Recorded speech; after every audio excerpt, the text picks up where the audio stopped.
मैं आज दिनांक 15 जुलाई 2020 को डॉक्टर मनोजी राय, एसोसिएट प्रोफेसर हिंदी विभाग टीएस को लिखित हुआ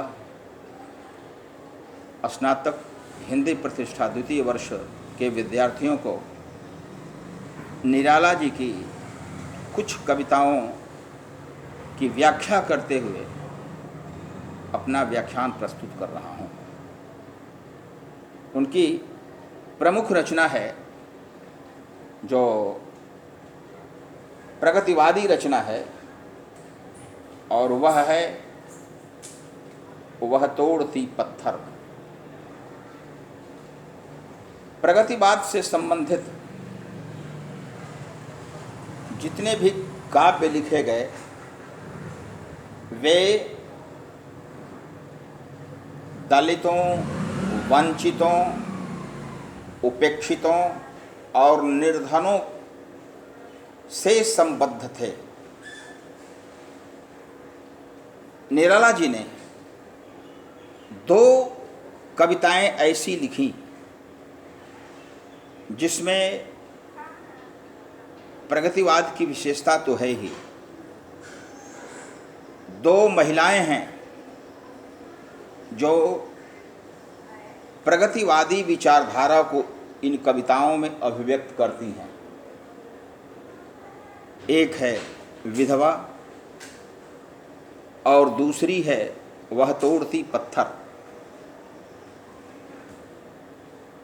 और इन दोनों कविताओं का आरंभ हुआ है वह से, संज्ञा से नहीं, सर्वनाम से। विधवा कविता में भी उसका नाम नहीं है, वह तोड़ती पत्थर में भी उस मजदूरनी का नाम नहीं है। तो यह विशेषता है निराला जी की नारी सशक्तिकरण की। नारी मात्र दया, माया, ममता, विश्वास, श्रद्धा का ही स्वरूप नहीं है, वह शक्तिमती भी है।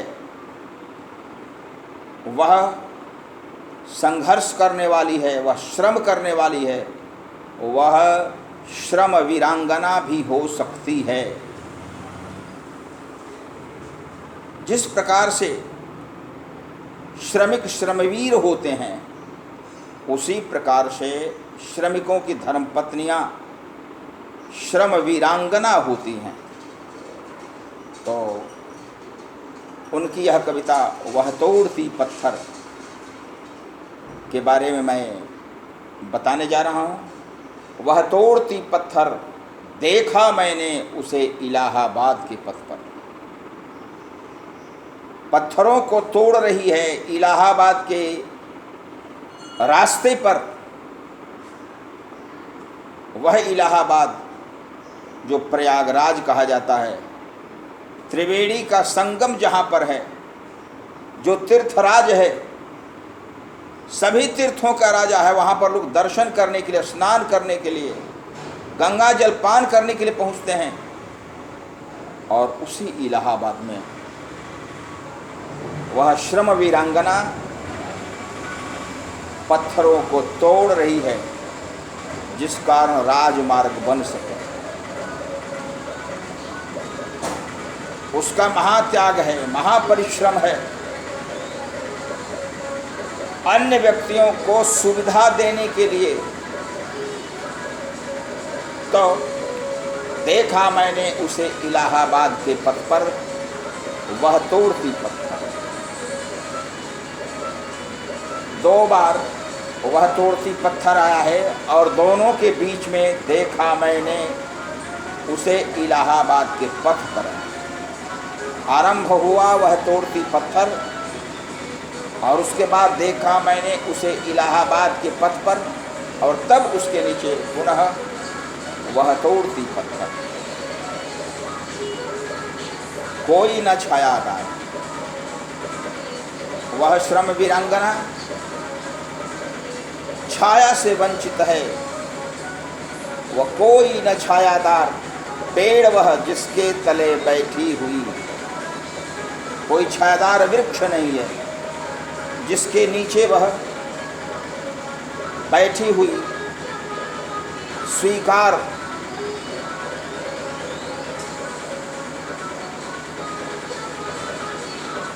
श्यामतन भर बधा यौवन, उसका शरीर सांवला है लेकिन यौवन उसमें भरा हुआ। युवती है,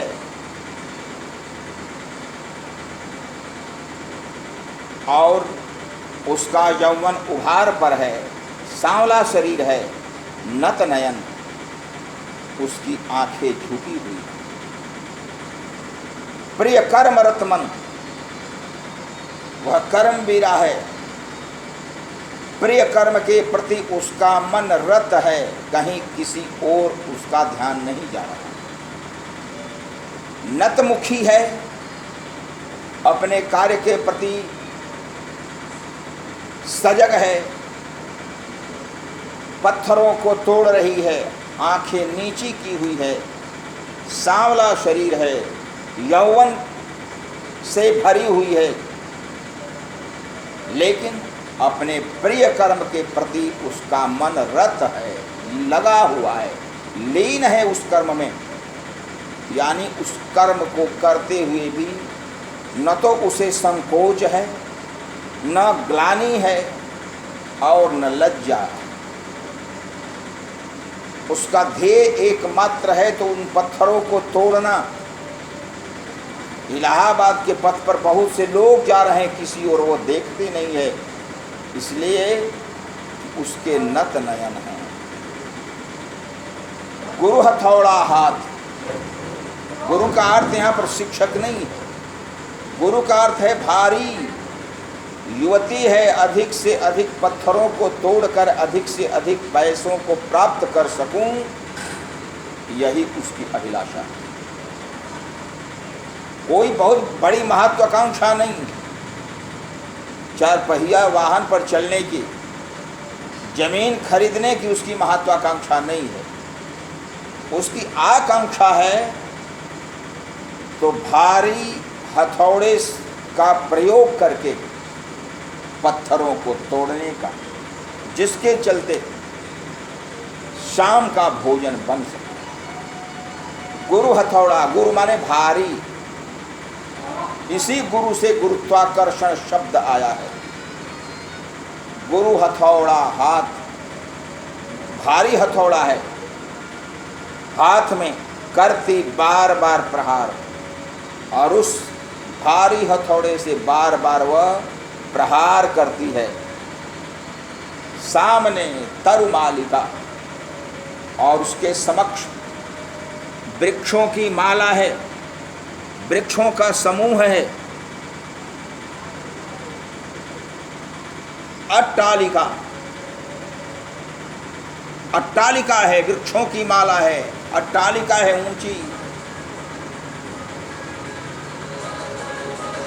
बिल्डिंग है, बड़े बड़े भवन हैं।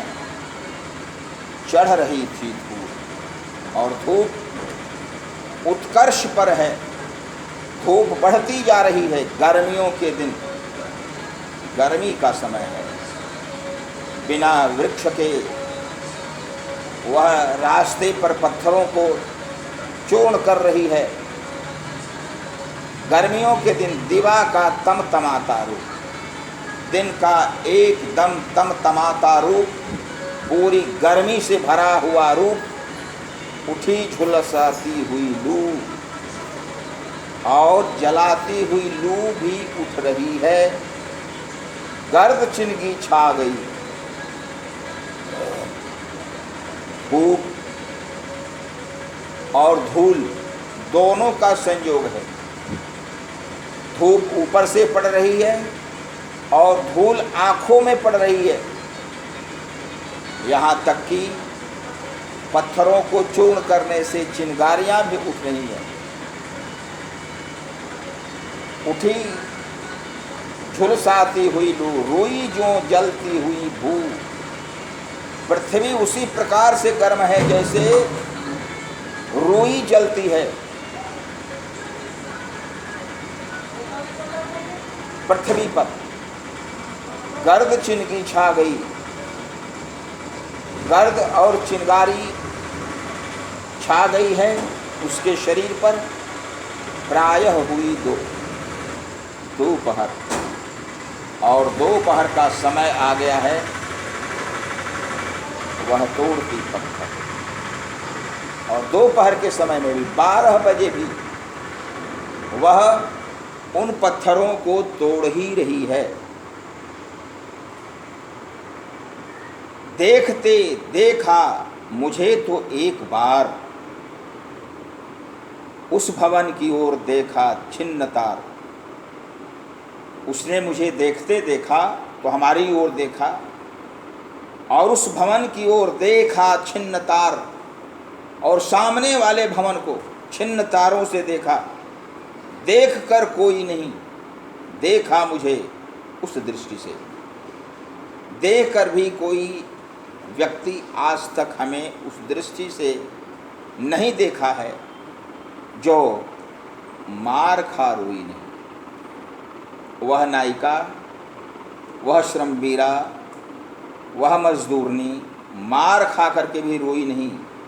सजा सहज सितार, ऐसा लगता है कि जैसे सहज सितार सजा हुआ है। सुनी मैंने वही नहीं जो थी सुनी झंकार, और जो झंकार उसके हाथों से निकल रही है पत्थरों को चूर्ण करते हुए, वह सितारों की आवाज़ हमें नहीं सुनाई पड़ी है। एक क्षण के बाद वह कांपी सुधर, एक क्षण के बाद वह श्रमवीरा कांपती है। फुलक माथे से गिरे सीकर, उसके सिर से, ललाट से श्रम की बूंदें टपकने लगती हैं। लीन होते कर्म में फिर जो कहा, वे बूंदें कह रही हैं, या उन बूंदों के माध्यम से वह नवयुवती श्रमवीरा कह रही है, मैं तोड़ती पत्थर, यानी मैं पत्थरों को तोड़ रही हूं। यहाँ पर कवि की सहानुभूति उस श्रमवीरा नायिका के प्रति है। श्रमवीरा नायिका यानी जो श्रम की वीरांगना है, श्रमिक की धर्मपत्नी है, जो श्रम करके अपना भोजन प्राप्त करती है, और वह कहीं छिप करके नहीं, किसी प्रांगण में नहीं, अपितु वह राजमार्ग पर बैठ करके पत्थरों को तोड़ रही है।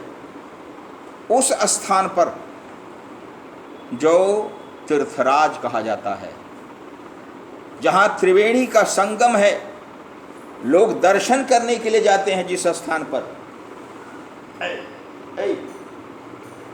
उस स्थान पर वह नायिका पत्थरों को तोड़ रही है।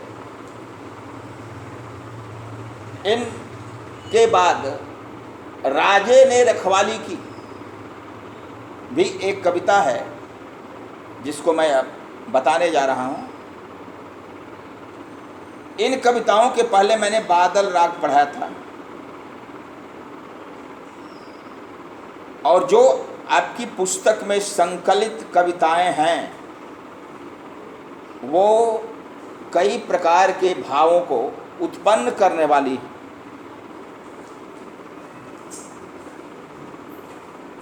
और वे भाव यह बताते हैं कि तो निराला जी कई प्रकार के विचारों को लेकर के कविताएं रचते थे। कहीं छायावाद है, कहीं प्रगतिवाद है, कहीं अध्यात्म है, कहीं संघर्ष है, कहीं श्रमिकों की चिंता है। और ये सभी भाव निराला के काव्य में दिखाई पड़ते हैं। अब अगली कविता है, राजे ने अपनी रखवाली की।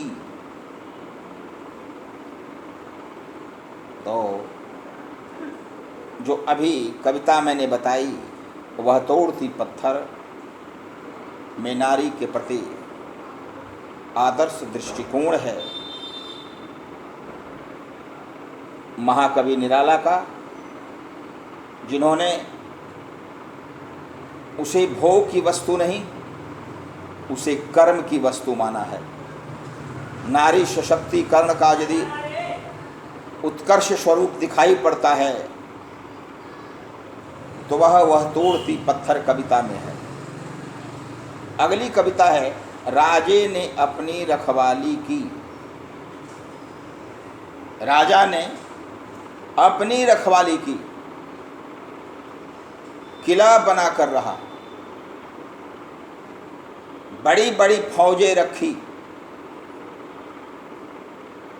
राजा ने अपनी रक्षा के लिए बड़ा सा किला बनवाया, लंबी चौड़ी फौजें उसने रखी कि मेरी रक्षा हो सके। चापलूस कितने सामंत आए, न जाने कितने चापलूस और सामंत आए, मतलब की लकड़ी पकड़े हुए। और ये सभी चापलूस और सामंत स्वार्थ की लकड़ी को लेकर के आए, यानी स्वार्थ की पूर्ति के लिए आए कि राजा साहब से हम स्वार्थ साध लेंगे। कितने ब्राह्मण आए, न जाने कितने ब्राह्मण आए, और पोथियों में जनता को बांधे हुए, उन पोथियों में उन्होंने जनता को बांध दिया था, जनता के भाग्य को बांध दिया था। शनि ग्रह का महा प्रकोप है, काल चक्र घूम रहा है, काल सर्प योग है, महामृत्युंजय का जाप करना है, अमुक पत्थर पहनना है। तो वो अपनी पोथियों में जनता को बांधे हुए आ रहे हैं राजा के पास। सबसे बड़ी बात, एक ब्राह्मण होकर के निराला जी ने ब्राह्मणवाद का खंडन भी किया है। ये कान्य कुब्ज कुलांगार खाकर पत्तल में करे छेद, यानी एक कनौजिया ब्राह्मण कुल के कुलांगार हैं, कुल को जलाने वाले हैं, कुल नाशक हैं, और जिस पत्थल में खाते हैं उसी पत्तल में छेद करते हैं। मैं इनके साथ अपनी सरोज का विवाह नहीं कर सकता। उन्होंने कसम खाई थी, एक ब्राह्मण होकर के ब्राह्मण के विरोध में उन्होंने बयान दिया था, और एकमात्र सुपुत्री का विवाह उन्होंने ब्राह्मण वर्ग में किया भी नहीं। तो कवियों ने उसकी बहादुरी के गीत गाए, कवियों ने बिरुदावली को गाया। जो मागध सूत बंदीगण थे, लेखकों ने लेख लिखे, बहुत से लेखक जो चापलूस थे उन्होंने लेखों को लिखा। नाट्य कलाकारों ने कितने नाटक रचे, नाट्य कलाकारों ने नाटक की भी रचना की, रंगमंच पर खेले। जनता पर जादू चला राजे के समाज का, और आम जनता पर उस राजा के समाज का जादू पड़ गया। नाटककारों का जादू, इतिहासकारों का जादू, पोथी वाले पंडित का जादू, लेखकों का जादू, कवियों का जादू, और चापलूसों का जादू। लोक नारियों के लिए रानियां आदर्श हुई। राजा साहब की जितनी रानियां थीं वे अन्य नारियों के लिए आदर्श बन गई कि ऐसा कहीं भी नारीत्व नहीं दिखाई पड़ता है, नारी का स्वरूप नहीं दिखाई पड़ता है। धर्म का बढ़ावा रहा धोखे से भरा हुआ। धर्म को बढ़ाने की बात हुई, लेकिन वह भी धोखे से भरी हुई बात थी, यानी धोखा खा, उसमें भी योगदान है। लोहा बजा धर्म पर, सभ्यता के नाम पर। लोहा भी बजता है किस पर? तो धर्म पर, सभ्यता के नाम पर। खून की नहीं बजी। लोहा बजाना यानी संघर्ष करना, युद्ध करना। खून की नदी बही। आंख कान मूंद कर जनता ने डुबकियां ली। आंखों और कानों को मूंद करके जनता ने उस खून की नदी में डुबकियां ली। जनता ने न तो देखा और न सुना। राजा साहब के आदेशानुसार जनता ने उसमें अपनी सहभागिता दिखाई और उस खून की नदी में जनता ने स्नान किया, आंखों और कानों को मूंद कर। आंख खुली, राजे ने अपनी रखवाली की। और उसके बाद आंख खुलती है, तब राजे ने अपनी रखवाली की। राजा ने सुरक्षा की अपने किले की। और राजा के सहायक कौन बने? तो सामंत बने उनके सहायक, चापलूस बने सहायक, ब्राह्मण बने सहायक, कवि बने सहायक, लेखक बने सहायक, रंगमंच के कलाकार बने सहायक, इतिहासकार बने सहायक। और इन सहायकों के माध्यम से राजा ने आम जनता का विश्वास जीता। अचानक राजा का दूसरे राजा से संघर्ष हुआ, धर्म के नाम पर, सभ्यता के नाम पर। और उस संघर्ष में खून की नदी बह गई। आम जनता ने आंख और कान को मूंद करके उस युद्ध में भाग लिया, धर्म के नाम पर, सभ्यता के नाम पर। और स्थिति हुई, जब आंखें खुलती है तो यह देखा जाता है कि राजे ने अपनी रखवाली कर ली। राजा सुरक्षित रहा, आम जनता मारी गई। जिस प्रकार से द्वितीय विश्व युद्ध में भारत के नौजवान अंग्रेजों की सुरक्षा के लिए संघर्ष में लीन हुए, मारे गए, अंग्रेजों का राज सुरक्षित रहा। यही होता है कि राजा अपनी कुर्सी को बचाने के लिए धर्म और सभ्यता का नाम लेता है, यानी धर्म का रक्षक वही है। यदि वह नहीं रहे तो सभ्यता सुरक्षित नहीं रहेगी। और इस धर्म और सभ्यता की सुरक्षा के लिए आम जनता आंख और कान मूंद करके उस अपने शासक की सुरक्षा करती है। तो इस कविता में राजा ने रखवाली की में यही भाव है। जनता को जागरूक होना चाहिए, लेकिन जनता जागरूक होती नहीं, इसलिए कि जिसमें भी थोड़ी सी जागृति की भावना है वह उस राजा का चापलूस बन जाता है। ब्राह्मण वर्ग,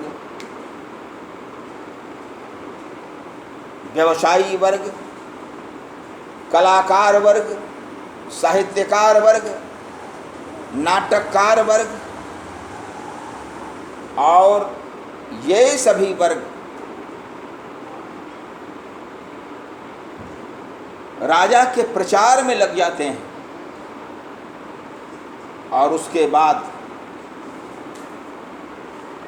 धर्म का बढ़ावा धोखे से कर दिया गया, धर्म को आगे कर दिया गया, धर्म के नाम पर जनता को एकजुट कर दिया गया और उसके बाद धर्म और सभ्यता के नाम पर संघर्ष हुआ, खून की नदियाँ बही, दोनों तरफ की जनता मारी गई और उसके बाद राजा साहब जब आँख खोल करके देखते हैं तो बस यही देखते हैं कि उनका राज्य सुरक्षित है।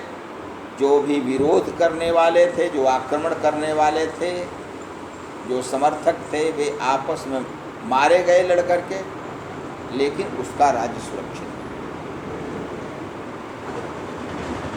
भारतीय राजनीति या विश्व राजनीति में यही हो रहा है। जो समाज का संचालन करता है शासक वर्ग,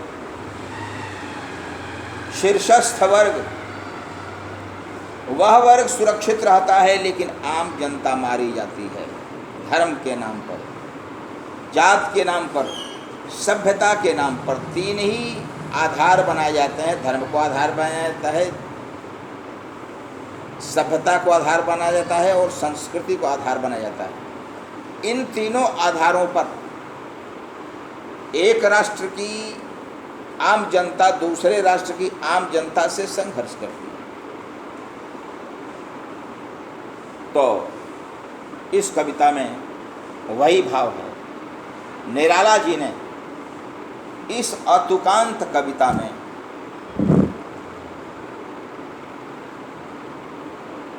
राजशाही के स्वार्थी तत्व की अभिव्यक्ति की है। किस प्रकार से राजा स्वार्थी होता है और अपने स्वार्थ की पूर्ति के लिए वह अन्य से सहायता लेता है, बल्कि बिना मांगे उसको सहायता मिल जाती है। आम जनता को पोथियों में बांध करके खड़े होने वाले ब्राह्मण देवता उसके पास पहुंच जाते हैं। नाटककार उसकी प्रशंसा में नाटक लिखना और प्रदर्शित करना श्रेष्ठ कर्म मानते हैं।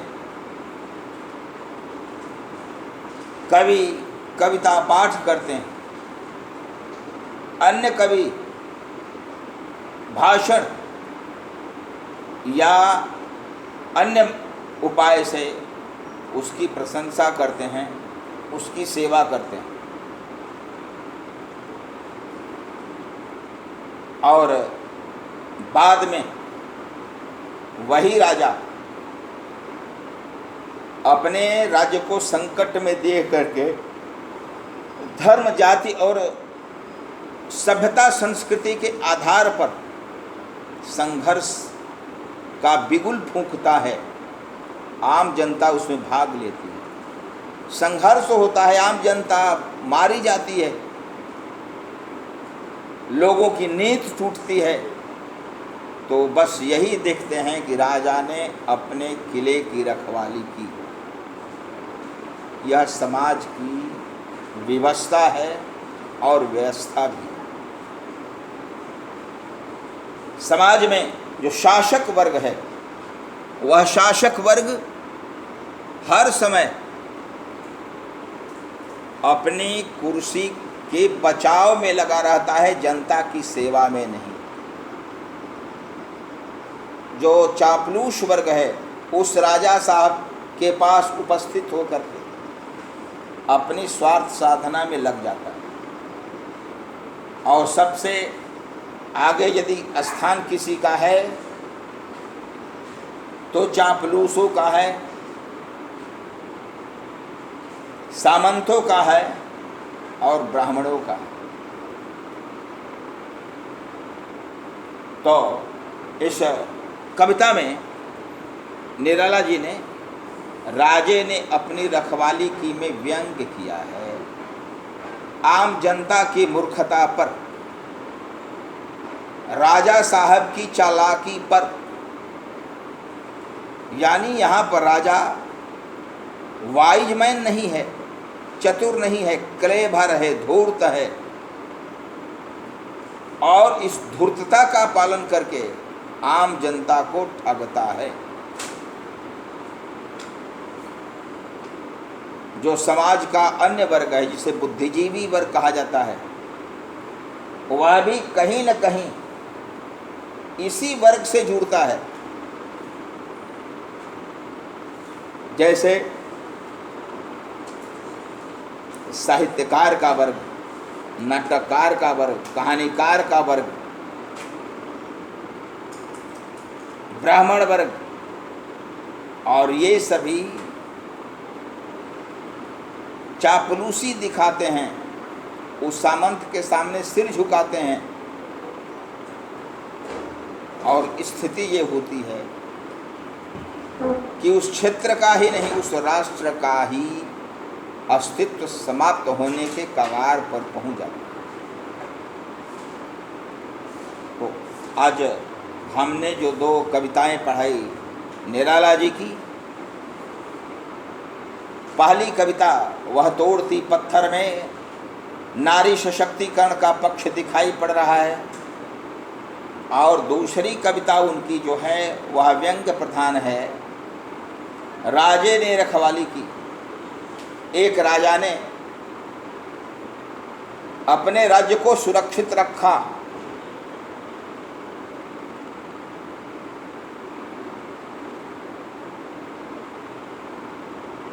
और वह सुरक्षित रखता है इसलिए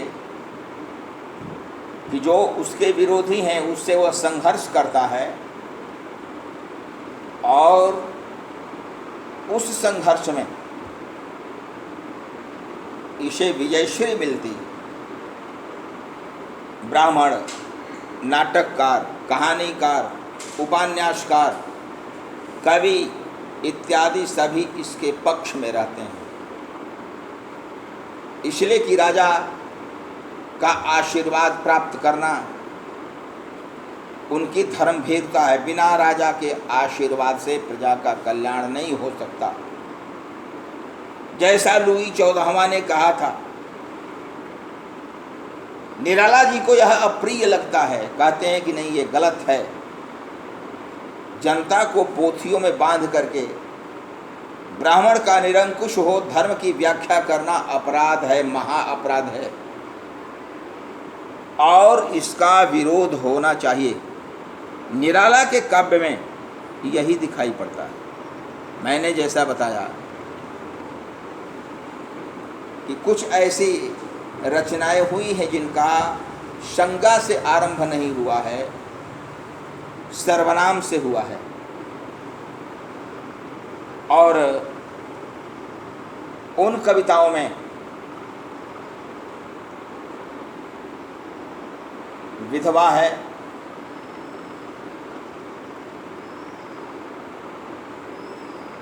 वह तोड़ती पत्थर है, और सबसे बड़ी बात कि दिनकर की प्रमुख रचना कुरुक्षेत्र भी आरंभ यदि हुई है तो वह शब्द से आरंभ होती है। उसमें किसी पात्र का नाम नहीं लिया जाता। राजे ने रखवाली की में राजा का नाम नहीं है। वह तोड़ती पत्थर में मजदूरनी का नाम नहीं है। लेकिन एक विशेषता जरूर है कि वह शब्द तीनों में प्रारंभ में आया है। वह इष्ट देव के मंदिर की पूजा सी, या वह कौन रोता है वहाँ इतिहास के अध्याय पर जिसमें लिखा है नौजवानों के महू का मोल है। तो यह भी किसी व्यक्ति ने लिखा है, दिनकर जी ने लिखा है, तो वह विवस्था में ही लिखा है। तो वह कौन रोता है वहाँ इतिहास के अध्याय पर जिसमें लिखा है नौजवानों के लहू का मोल है। वह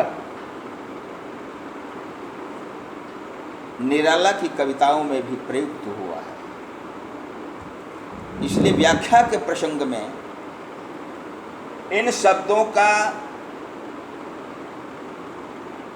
समुचित प्रयोग किस हेतु हुआ है, इसका भी उल्लेख करना आवश्यक है।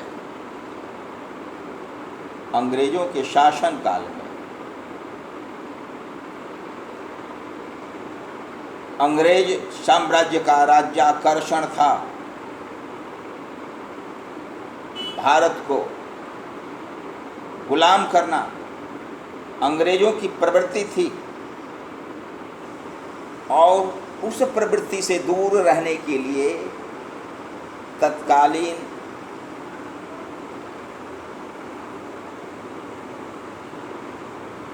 रचनाकार एकजुट होकर के उनका विरोध करते थे। तो आज मैंने 2 कविताओं को पढ़ाया। एक है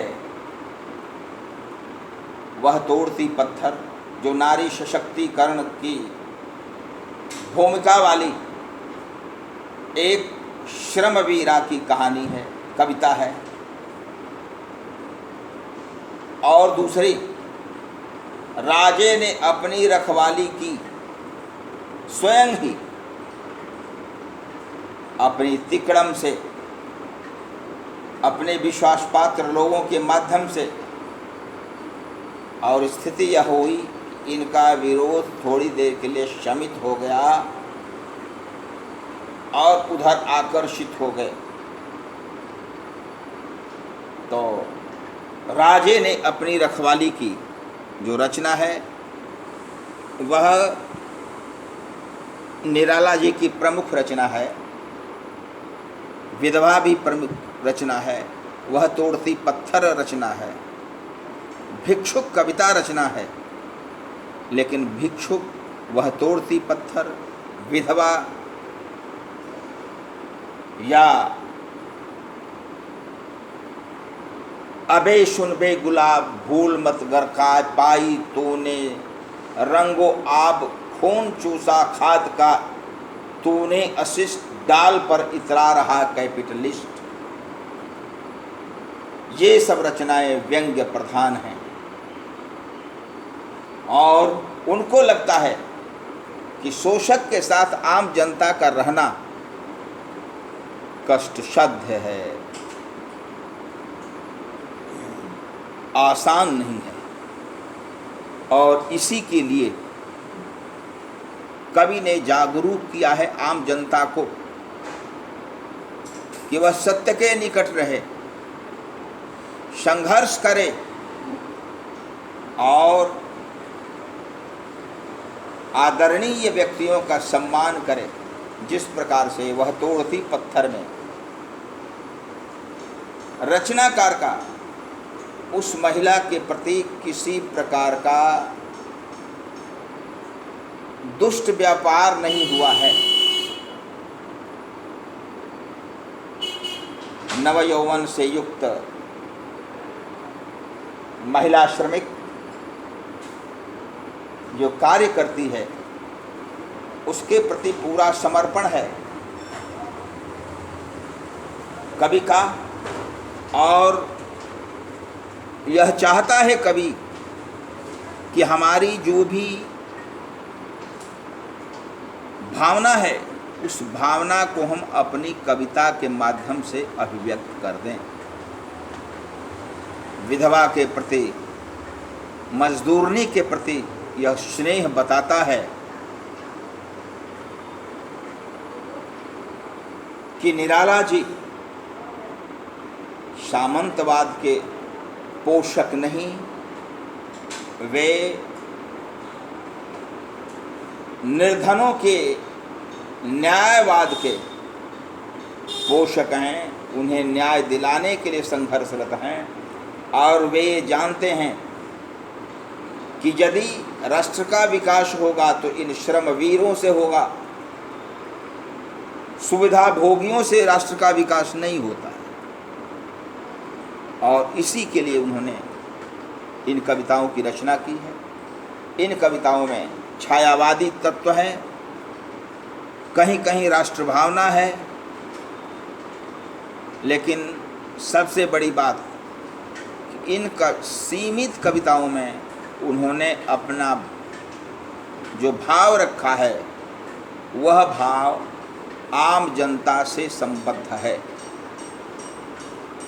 वह तोड़ती पत्थर में मजदूर नहीं है, वीआईपी महिला नहीं है। राजे ने रखवाली की में राजा साहब की सत्ता यदि बसती है तो चापलूसों के आधार पर बसती है। और यह जो चमचागिरी है समाज की, उत्कोच वृत्ति, रिश्वतखोरी, वह राष्ट्र को दुर्बल करने वाली है। यह बात किसी राष्ट्र के साथ हो सकती है। तो सबसे बड़ी कि आदर्श दृष्टिकोण होना चाहिए महिला के प्रति। आम व्यक्ति का को दृष्टि नहीं होनी चाहिए। मातृवत परदारेषु परद्रव्येषु लोष्ठवत आत्मवत सर्वभूतेषु यह पश्यति स पंडितः, वही पंडित हो सकता है। तो इन दोनों कविताओं में कवि ने जो भाव अभिव्यक्त किया है वह समाजवाद का भाव है। वह दलित, उपेक्षित, वंचित और निर्धर समाज के प्रतिनिधित्व का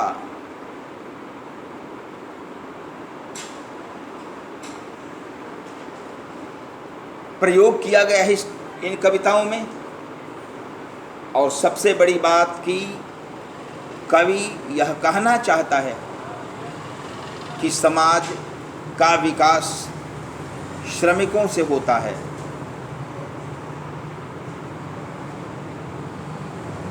समाज कमज़ोर होता है विधवाओं के द्वारा, मजदूर वर्गों के द्वारा, और इनका कल्याण नहीं होगा तो हमारा समाज बहुत पीछे चला जाएगा, राष्ट्र पीछे चला जाएगा।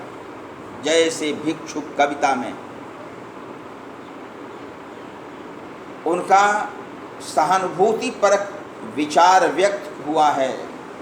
ठहरो आहा मेरे हृदय में है अमृत, मैं सींच दूंगा अभिमन्यु बन सकोगे तुम। यानी भिक्षुक के बच्चों को कहते हैं कि मेरे हृदय में अमृत है, मैं तुझे पिलाऊंगा और तुम अभिमन्यु बनोगे और शोषकों के, सामंतों के विरुद्ध में संघर्ष करोगे। और यह भाव था निराला जी का। तो निराला जी हिंदी साहित्य के क्षेत्र में अद्वितीय कवि हैं, छायावाद के कवि हैं, प्रगतिवाद के कवि हैं, और सबसे बड़ी बात कि वे मानवतावाद के कवि हैं। आज मैं हिंदी प्रतिष्ठा द्वितीय वर्ष के विद्यार्थियों को यह बताना चाहता हूँ कि ऑनलाइन जो अध्यापन चल रहा है वह आपके हित में है, हमारे हित में है और राष्ट्र के हित में। हम लोग प्रयास करें कोरोना से बचने का और दूसरों को बचाने का। दूर रह करके भी अध्यापन किया जा सकता है, अध्ययन किया जा सकता है। इसमें आप सहयोगी रुख अपनाएं। यदि आप नियमित रूप से हम लोग के अध्यापन का श्रवण करेंगे तो आगामी परीक्षा में आपको अधिक से अधिक अंक मिल सकते हैं। धन्यवाद।